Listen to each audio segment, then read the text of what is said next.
impressive. This man has held 6 different belts. The only team to win all 3 major belts. The Crockett Cup, this man's a legend in his sport. How am I not going to like this guy, right? He knows everything. Now, I want to ask you one question. Welcome to another edition of Hero Television. I'm your host, P.L. Myers, along with my co-host, Johngy. Of JohnGysBeat.com and my little girlfriend.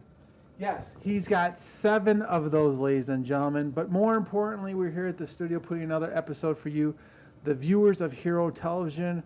You know, we're promoting Red Nose, which is helping get children out of poverty. What a great cause, as you've been seeing all over television. We've had episodes with our opening show. We've had Elliott Serrano. Up on these upcoming shows, John, we got another edition, which we're going to talk about in just a second, a little behind-the-scenes interview with Elliott Serrano. That was fun. That was a lot of fun. They're going to love that. Yes, you're going to love this one. Also, we have Carly. We also have, coming up, we have Brandon Santiago. Tony Ocean. You know, what's the other? We got some surprises coming. We got some surprises. So, every month we're going to have a surprise for you, the viewers of Hero Television. Now, if you want to get a hold of us, you can go to Facebook and look up My Hero TV. That's all, really plain and simple. So, what's your thoughts so far of our shows with these? You've been stopped quite a few places so far with our show. I actually have. I was stopped at C2E2, and somebody said they saw our first episode, and they loved it. And it wasn't a relative either. No, well, mostly my relatives will stop me and say, yeah, we saw you on television. Or I was in an awards banquet for York High School for the athletic awards, and someone says, yeah, you're the guy on television that interviews all these people. Yes. So thank you for watching Hero TV. And more importantly, coming up, you're going to be able to go to, on Facebook, My Hero TV. You're going to see past episodes. So if you want to see it, and more importantly, John, I'm proud to announce while we're editing, that's why we're not all dressed up, and with this information, I would be all dressed up, but we are going to officially be on every Comcast system outside Chicago. So if you have Comcast, which I know you're watching right now, and call a friend, call your family, call your relatives, even the people you don't like next door, and say you're watching Hero TV. So we're on at 10:30, we're on at 5:30, so check your local listings because it's going to be all over. How many millions of people is that? 2.6 million people Are going to see our mugs. Yes, and it's not at the post office either. So good morning. Yes, but more importantly, and you know what? What's the biggest thing that you've found out through doing Hero TV with some of these guests? Well, it's really cool. Yeah, I mean, like people like Brandon, the fireman. I thought the job would be him on the job would be really the interesting part, and actually I found out that him at the home life is more interesting. Yeah, and that's the great thing about it, because all these interviews that we have, they're rolling into not just one show. I mean, this show is a half-hour show once a month. Well, now we got interviews where it carries on to another month. So if you're seeing someone's interview another month, it's not the same interview being played twice. It's a different interview. Well, it's like Elliott Serrano, which you alluded to earlier. We originally got him for the regular interview, and then the next month you're going to see some really cool stuff from him. Oh yeah, so sit back for another edition of Hero Television when we show this little kind of bonus clip, this untold story from Elliott Serrano. But more importantly, again, we'd like to thank all the people that have come on the show so far. We got all these great shows coming up. I mean, just to show you, let you know, Tony Ocean show, we covered the 25-year anniversary of his career in Chicago. And I know while you were in Detroit, so sometimes if you don't see me or sometimes if you don't see him, it's not we're not covering the show. We're off doing other things. So you were in Detroit. I was in Detroit for Motor City Comic Con. Yeah. And we met a lot of stars. We didn't get any interviews for Hero TV, but we made some inroads for the future for Hero TV. And the great thing about it, too, is that if you want to see John's interviews besides Hero Television, where can they see them? They just go to JohnGysBeat.com or the Johngy's Beat YouTube channel. Yeah, and coming on the YouTube channel, you're going to come see Hero TV. So all I can say is, fans, thank you for supporting us. This project that we're doing, I kind of like Hero TV 2.0, because I've been covering doing Comcast here for over 21 years now. So you fans get to see all these great interviews, and the point of Hero TV is interviewing people in careers that people want to get involved in or learn about. Well, this is the only place, and this is where you can see the superstars in the Chicagoland area. So you're seeing the Tony Oceans, you're seeing Brandon Santiago, the firefighter, Elliott, Serrano. We got other people coming up. I know we've had the phone calls ringing already. We got, hopefully, There might be a little hint right here that might be coming. and we also got, Sanguli and past clips and all these great people coming on. So Hero Television is a place to be. So once again, I hope you enjoy this clip, but more importantly, I'd like to thank you, the viewers, for watching Hero TV. So sit back in edition of Hero TV as we hear the untold story from Elliott Serrano. Enjoy.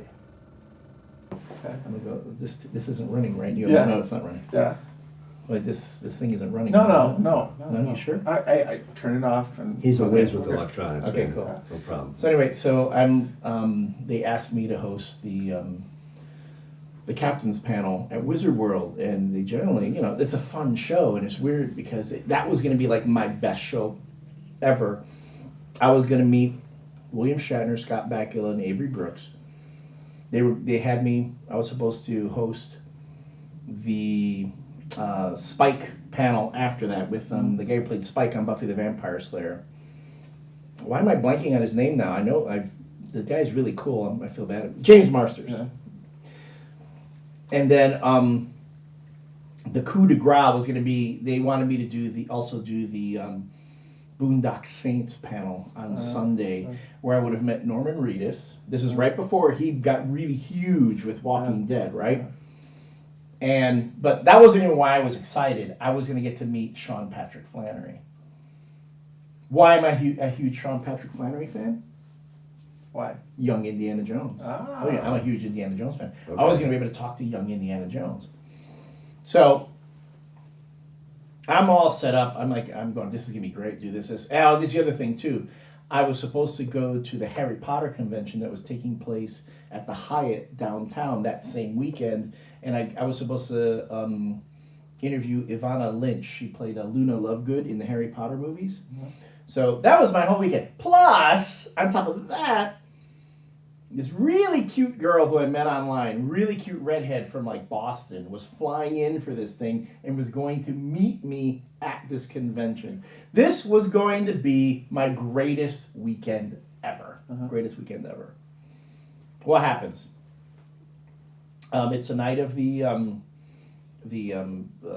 captain's panel, and I thought this. I don't need to really. It's not like I really need to research this one so much because I know Star Trek. I know Shatner. I know Avery Brooks. I know Scott Bakula. It's not like I need to go in and do all these things.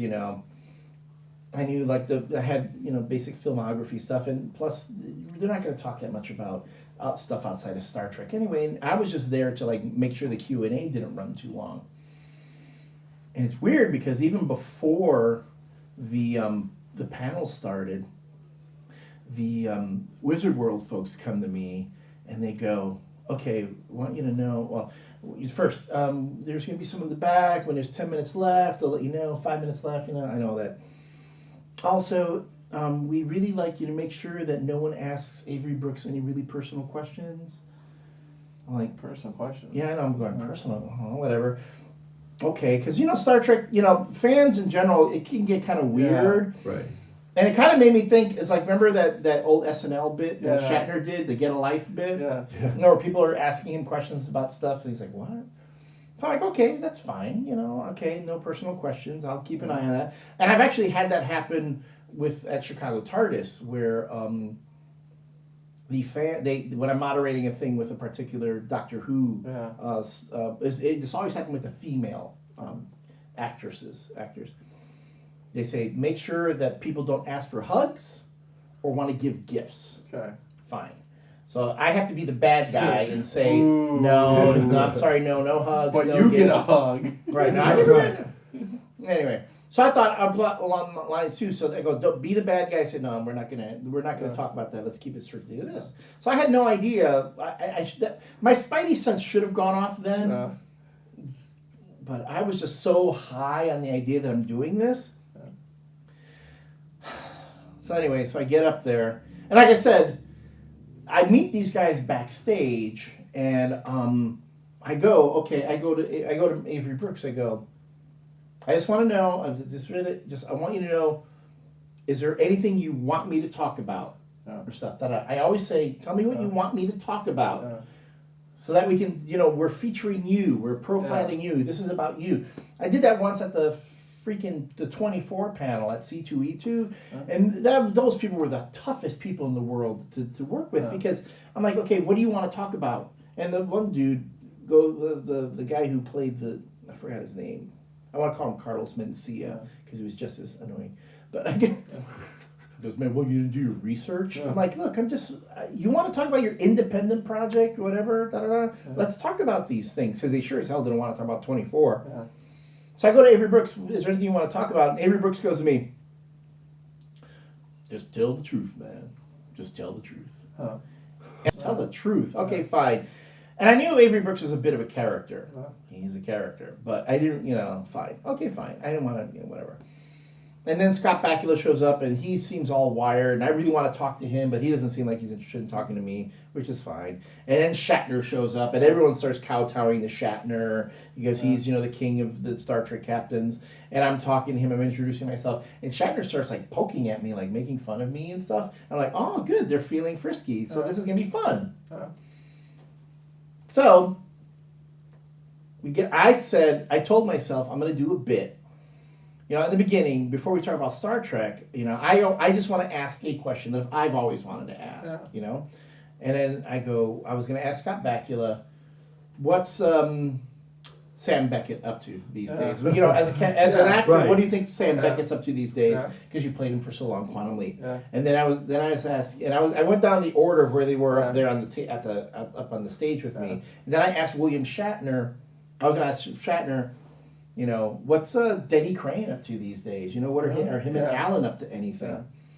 And then I was going to ask Avery Brooks, so what's the man called Hawk up to these days? Because he played that character, right? And that's what I should have done. That's really what I should have done.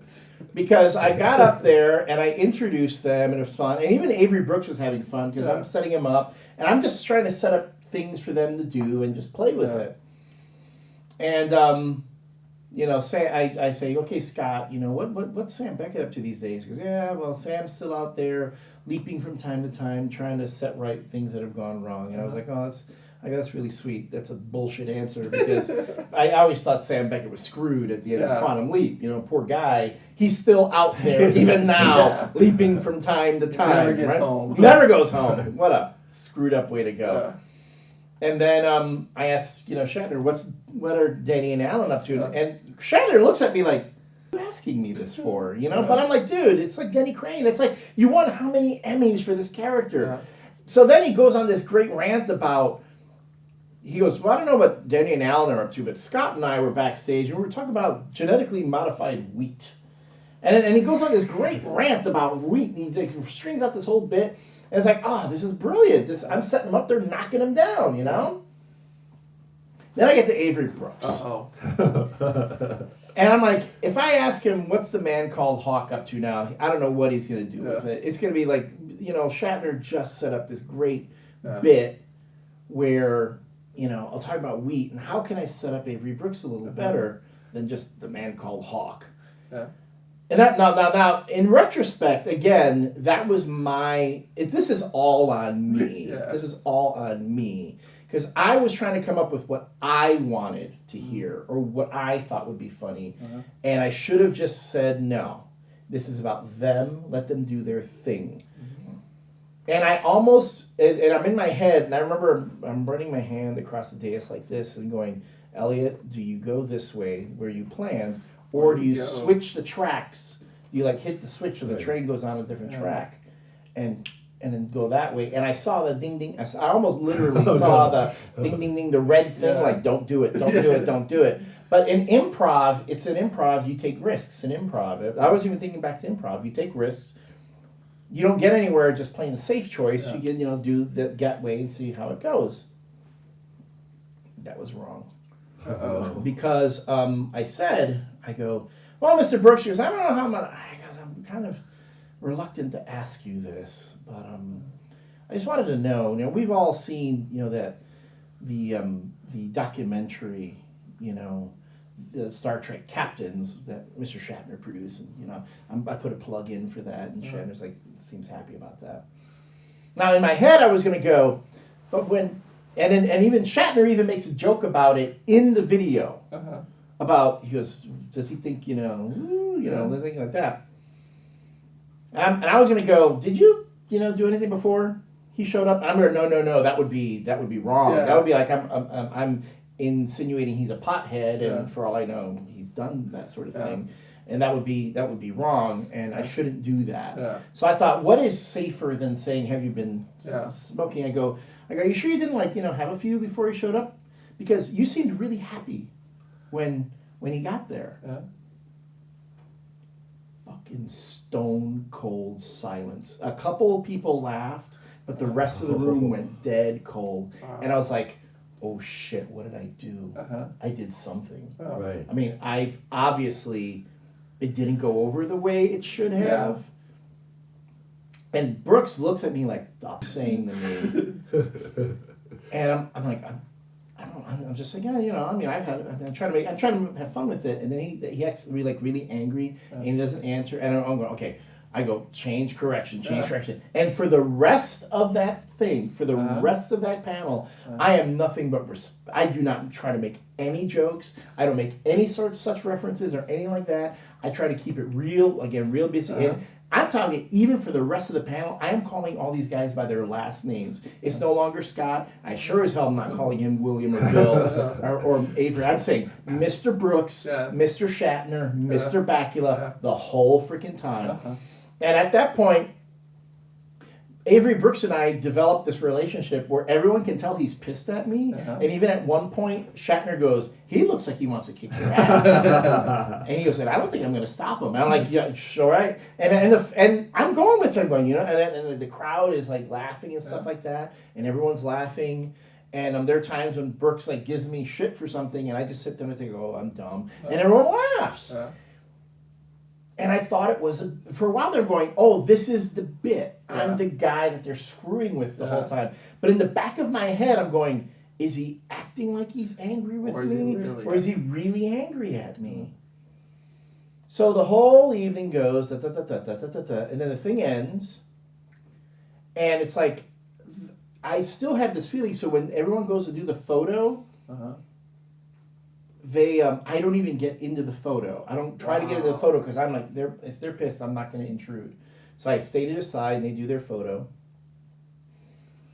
And then I go to the Wizard World folks. I go, oh man, this whole thing, I think he was angry about something I said. Maybe. And he goes, no, it was fine. The Wizard folks go, we didn't say anything wrong. It didn't seem like anything happened.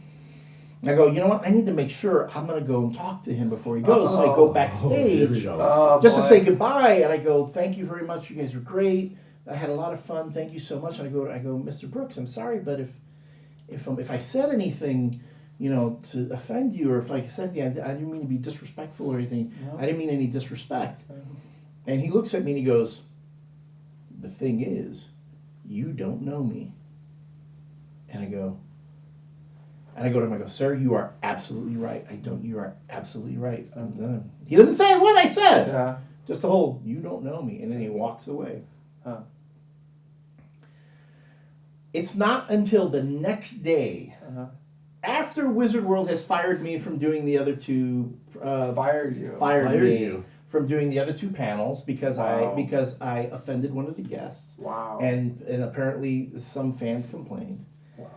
It's not until I'm utterly depressed from the whole thing, and I tell myself, okay, I'm just going to go to do photographs then and do my galleries for Red Eye, and just do that. I can't even handle that anymore. And I'm walking back from the Donnelly Stevens Center to go back to my truck to leave. Some guy stops me and he goes, "Hey, you were the guy from that captain's panel, right?" I went, "Yeah, I know." I go, "Yeah," because up to that point everyone was saying, you did a really good. That captain's panel was fun. That was really good. He goes, man, was Avery Brooks really mad at you? And I go, I think so. I don't know. The guy stops me and he goes, you were the guy at that Star Trek captain's panel, right? I go, yeah. I go, Brooks was really pissed at me. He goes, yeah. He goes, you realize he did have a DUI a few months ago. I'm like, He goes, yeah. He goes, I'm a journalism student. You need to do your research. Wow. And I'm like, How many, No. how many years ago was this? this was a few years ago. But here's the thing. Afterwards, I'm like, really? And I went into Google that day and I did a Google search, Avery Brooks. The first few pages, all Avery Brooks DS9. You go in 3-4 pages, that's when Avery Brooks DUI comes up. Oh boy. So if I had done like my quote unquote research, I'm not going to go past the first 2 or Right. 3 pages. Yeah. You know? So I'm like, so he thought I was making fun of his DUI. Wow. Oh. That's why he was pissed at me. Wow. I had no idea. Wow. And then, mind you, I felt this big just getting fired. Yeah. The fact that he thought I was mocking him and making fun of him. Ouch, yeah. I felt like shit. That whole weekend, I got so depressed. I went to the Harry Potter convention. I checked in. I met the cute girl for 10 minutes. I told her, look, I'm sorry. This whole thing happened to me at Wizard World. I can't stay. I checked out less than an hour later. I told the lady, I go, look, I'm having the person at the table, I go, I'm having a family emergency. I can't stay. She was like, okay, we'll see about not charging you for the room. Wow. I went home, stayed in bed the rest of the weekend. It was supposed to be the greatest weekend of my life. Wow. Turned out being the shit of my life. There is one night, and I don't mean to say this to diminish anything, to diminish this experience. That night was worse to me, than the night my father died. Wow. Wow. It was worse than that. Wow. Because while I felt like shit about that, my father, I got to say goodbye to him. Yeah. He was surrounded by his family. We were all ready and waiting for it. This totally, utterly blindsided me. And I thought, after that night, my entire career Was over. is over. Wow. They're never going to hire, no one's ever going to hire me again. I thought that was it.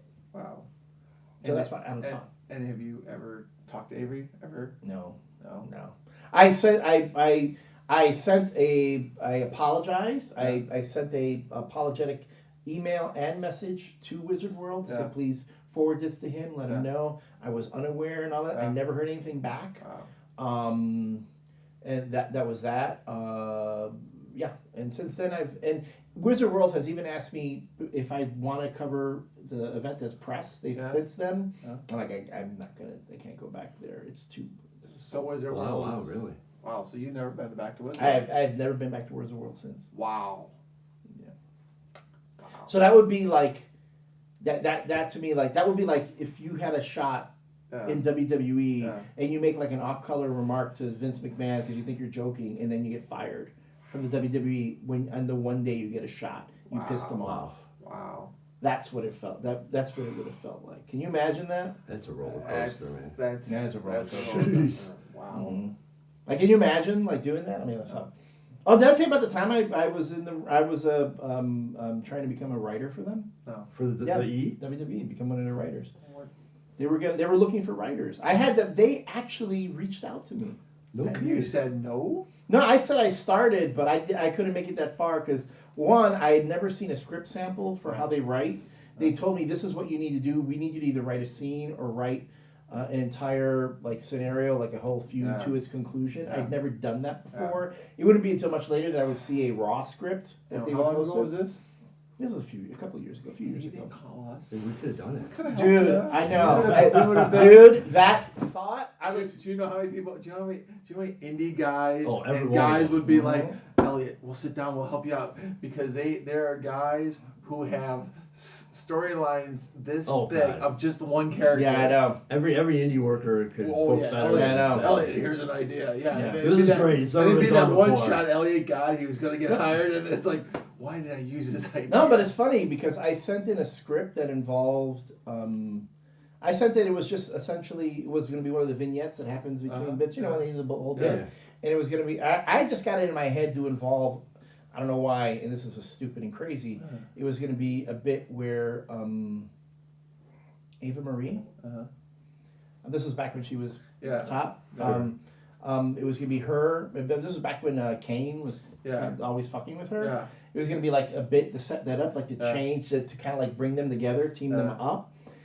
And it was like this whole bit where Kane is like stalking her behind the scenes at a Raw. And it's like a horror movie. You know, it's like a bit where it's like the Michael Myers bit, but with a wrestling angle. She's like trying to fight him, but it's like, that's not going to work. Da, da, da, da. I sent that in. I never heard from them again after that. And like a few weeks later, I'm like, they still. Wow. I'm like, I mean, it wasn't the same thing. But close. But I'm like, wait, how come all of a sudden they're... Yeah. I'm like, huh? Yeah. Oh, that sucks. No, I'm not saying they stole it. All I'm saying is that all I know is like I sent them this, and then all of a sudden they're doing this. It is coincidental. I mean, I'm sure. And then when I finally saw the scripts and the way they work it, I'm there going, no, I totally did not. I was doing completely different from their standard. Wow. So I can see why they look at it and go, no, this guy can't write for us. He doesn't know anything. But then maybe like, oh, well, actually, that could have led to that set off a chain of dominoes. Wow. Needless to say, I was like, well, I when I found out later on how much they pay the writers, because that was the other thing they told me too. If you want to work for us, it's a tough life. You're on the road all this time.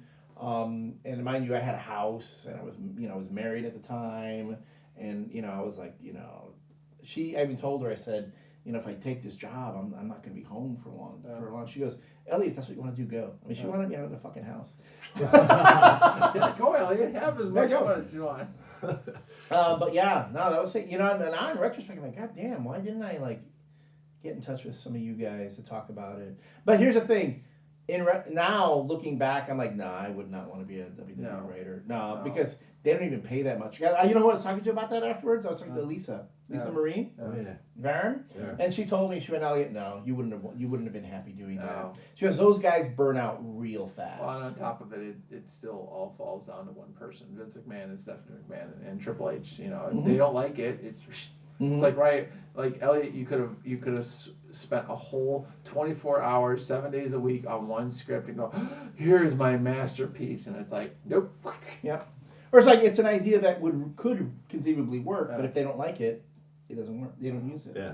So, but I mean, I respect what they do. Yeah. It's their product. They can do what they want with it. Although I can see now, there are some folks who get frustrated with it, but at the same time, it is what it is. Pro wrestling is just constantly evolving. Right now, it's like it's WWE and Ring of Honor, and then